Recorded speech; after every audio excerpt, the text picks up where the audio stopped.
بسم الله توكلنا على الله وإن شاء الله النهارده هنعمل مع بعض الكسكسي بطريقة مختلفة تمامًا عن الطرق اللي إحنا عملناها قبل كده، برضه هنعملها بدقيق السميد صحية جدًا، جدًا، وهاقول لِك إزاي تعمليها وجبة مشبعة للدايت لو أنتِ عاملة دايت أو لمرضى السكر، أو لو أنتِ عايزة تاكليها بطريقة عادية اللي هي اللي إحنا عارفينها المعتادة اللي زي اللي أنتِ شايفاها قدامِك بالسكر البودرة أو السكر السنترفيش العادي الناعم ده والمكسرات، طريقة سهلة وبسيطة جدًا، جدًا، ومش مجهدة خالص إن شاء الله. وهنقول 3 مكونات وهيبقى معانا أحلى طبق كسكسي جاهز سريع ومغذي وبيشبع أوي فوق ما تتخيلي.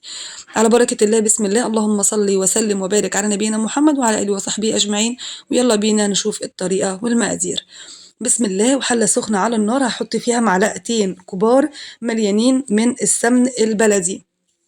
ملحوظة مهمة، أنا هنا هاعملها صحية شوية، لكن سيادتِك لو عايزة تعمليها ما عندكيش سمنة بلدي متوفرة ما فيش أي مشكلة خالص، استخدمي السمنة العادية اللي متوفرة عند حضرتِك.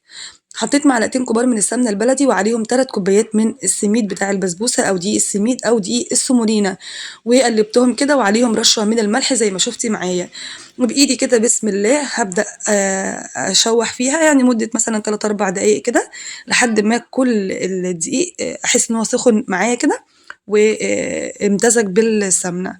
هابدأ أنزل بنفس المقدار 3 كوبايات السميد زيهم بالضبط 3 كوبايات مَيّة مغلية، مهم جدًا، جدًا، جدًا المَيّة بتاعة حضرتِك تكون مغلية، اوعي تحطي مَيّة باردة هيعضّم منِّك في لحظة، تمام كده؟ بعد ما حطينا المَيّة المغلية هابدأ أدّي له تشويحتين لمدة 3، 4 دقايق بالضبط بالشكل ده.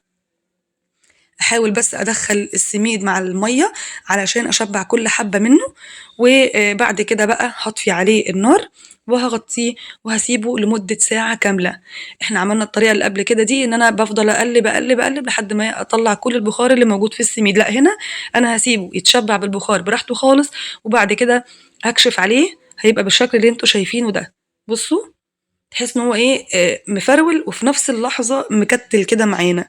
في اللحظة دي أنتِ ممكن تفكّكيه كده بأي معلقة خشب، بشوكة، بأي اللي هي المعالق الخشب الكبيرة اللي هي عاملة زي الشوكة دي بتاعة المكرونة الاسباجيتي، أو بإيدِك كده تحطّيه بين إيديكِ وتبدئي تبِسّي فيه، في الحالتين هو هيفُك معاكِ، وتشغّلي بقى النار تحت منّه، وتبدئي بقى والنار شغّالة على نار يعني لا هي عالية ولا هي واطية، متوسطة. بُصّي أنا باقول لِك ممكن تعمليه بإيدِك كده. تبدئي بقى بالمعلقة وتقولي بسم الله وتبدئي تكسّري فيه كده وتفرولي، مع التقليب المستمر هيبقى معاكِ بالشكل ده.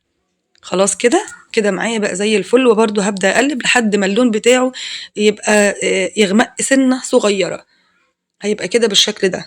بُصّوا بقى أنا مستمرة في التقليب، يبدأ يفُك من بعضه وكل حبّة بتستقل بنفسها كده لحد ما بيبقى معايا بالشكل اللي أنتم شايفينه ده بالضبط، ما شاء الله لا قوة إلا بالله، شبه الرمل. كده خلاص كل حباية اتشبعت من السمنة واتشبعت من المية ونفشت معايا وادتني العضة الحلوة بتاعة الكسكسي. ما تقرصيش عليه في التشويح علشان ما ينشفش منك. الطبق الجميل بتاعنا اللي هنبدأ نقدم فيه وتحطي بقى الكسكسي بتاعك بالشكل ده. هنا انا هعمله علشان خاطر ضيف عندنا هياكل منه، فانا هحط عليه سكر بودره عادي جدا طعمه حلو جدا جدا بيه. عايز تحطي بقى زبيب، تحطي جوز هند، تحطي مكسرات اللي انت عايزاه.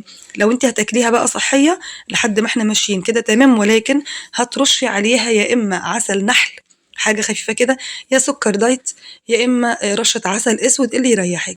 ممكن كمان تحطيه في لبن، يعني تسخني كده وتضيفي عليه كوباية لبن وتاكليه بيبقى طعمه حكاية، وممكن كمان تاكليه بالشوربة، يعني له كذا وضع في الأكل وبصراحة كلهم أحلى من بعض إن شاء الله يعجبك جدا. أستودعكم الله الذي لا تضيع ودائعه وأسيبكم في رعاية الله وأمنه، ونختم مع بعض بالباقيات الصالحات. سبحان الله والحمد لله ولا إله إلا الله والله أكبر ولا حول ولا قوة إلا بالله العلي العظيم. يا رب اجعل بيوتنا كلها عمار بالخير والفرح والبركة والسعادة والرزق الوفير يا رب.